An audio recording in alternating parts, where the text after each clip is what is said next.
Seguimos en Cosechas y Negocios, ahora con el economista Roberto Bizang. Roberto, buenas noches, gracias por estar aquí. Buenas noches, gracias por la invitación. Bueno, Roberto, te quería preguntar un tema sobre el cual se habla mucho, pero a veces no está, los términos o las definiciones no están tan claras. El agregado de valor. ¿El agro agrega valor? ¿No agrega valor? Porque es muy común escuchar decir, bueno, la Argentina exporta grano, pero tendría que exportar alimento. ¿Es así?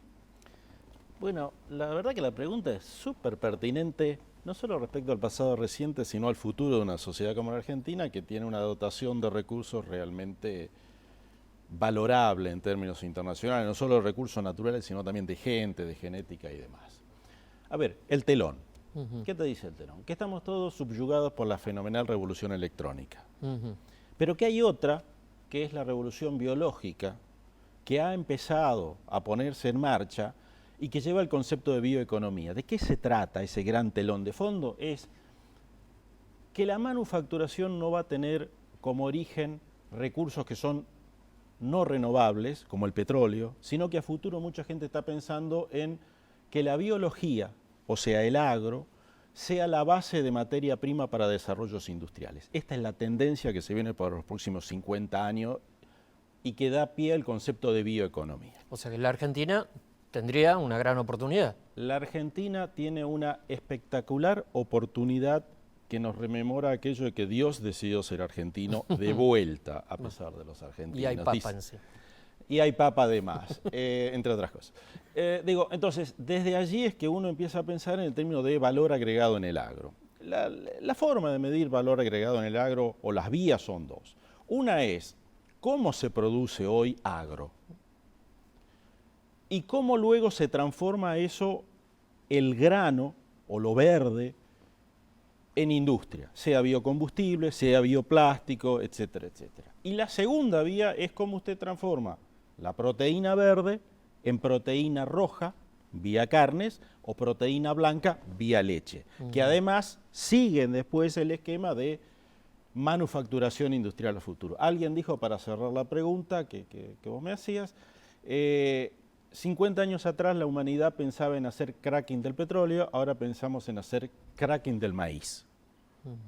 O pensemos que el novillo no son dos costillares, sino que es una fuente de materia prima que incluye heparinas, ácidos biliares, cuero, pelos, cerda, además de carne. O sea que del animal se lo desarma y se produce otra cosa. Del animal se lo desarma y se produce una cierta cantidad de materia prima industrial. De la soja se la desarma y se produce pellet por un lado, glicerol por el otro, glicerina y agua abajo, varias cosas más. Del maíz es una paleta infernal de cosas que se pueden sacar, no solo para alimentar pollos o cerdos o dárselo a las vacas, sino fundamentalmente molienda húmeda, y a partir de ahí toda una cierta cantidad de glucosas, etcétera, etcétera, como base de materia prima industrial. La tapita verde de la botellita que uno toma de gaseosa está hecha con bagazo de caña. Esto es bioplástico. El mundo va ahí. Ahora, ¿y cómo podría Argentina aprovechar esas oportunidades? ¿Cuáles son hoy las limitantes que existen? A ver, ¿cómo pasar de la proteína verde a la proteína roja y de la proteína verde a la proteína roja y al desarrollo industrial? Uno puede hacer una gran cantidad de planes. Puede escribir millones de papers. Pero la verdad que el valor agregado y esa transformación la hace el sector empresario. Si no es negocio sumar valor agregado, todo lo que estamos hablando es estrictamente pur legalería.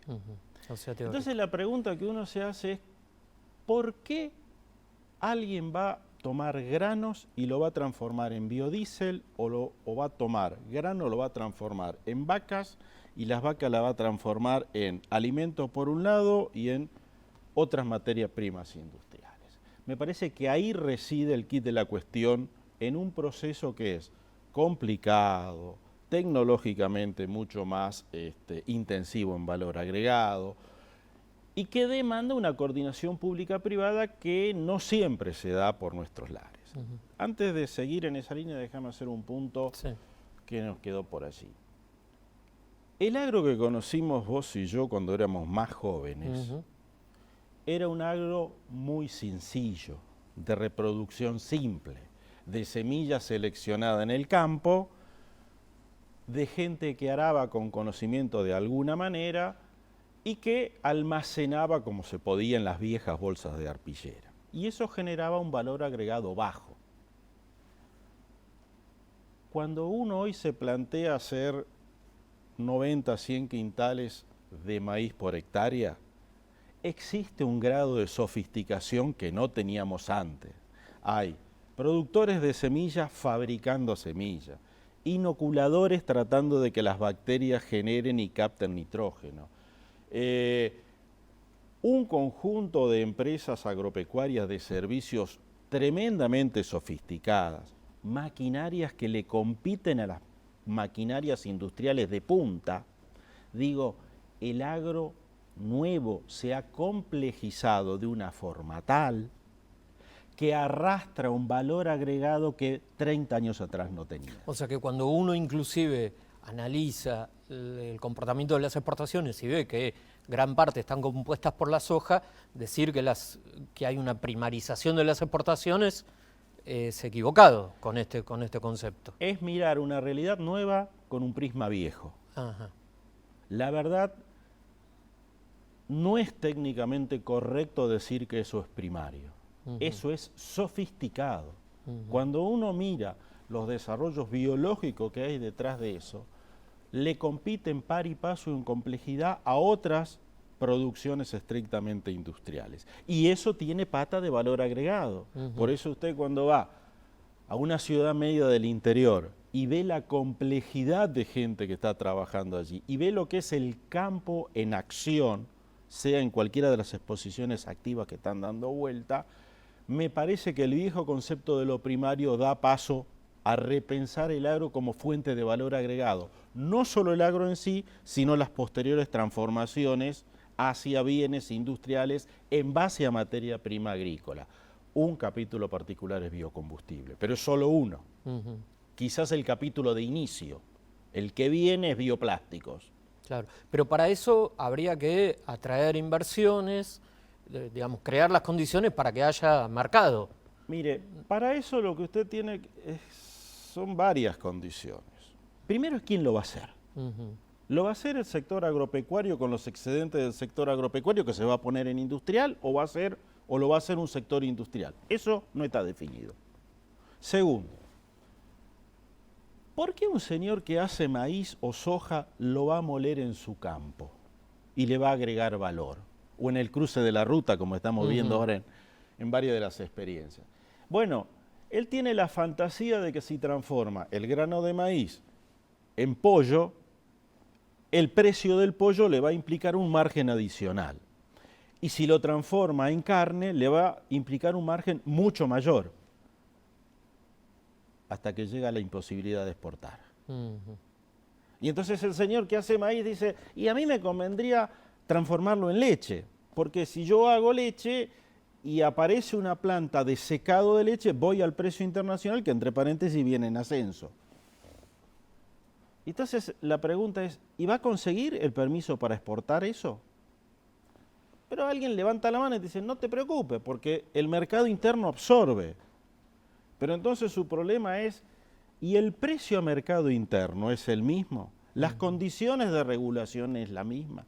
Yo me siento acompañado por esto que llamamos el sector público, que es otro capítulo, para hacer ese pasaje.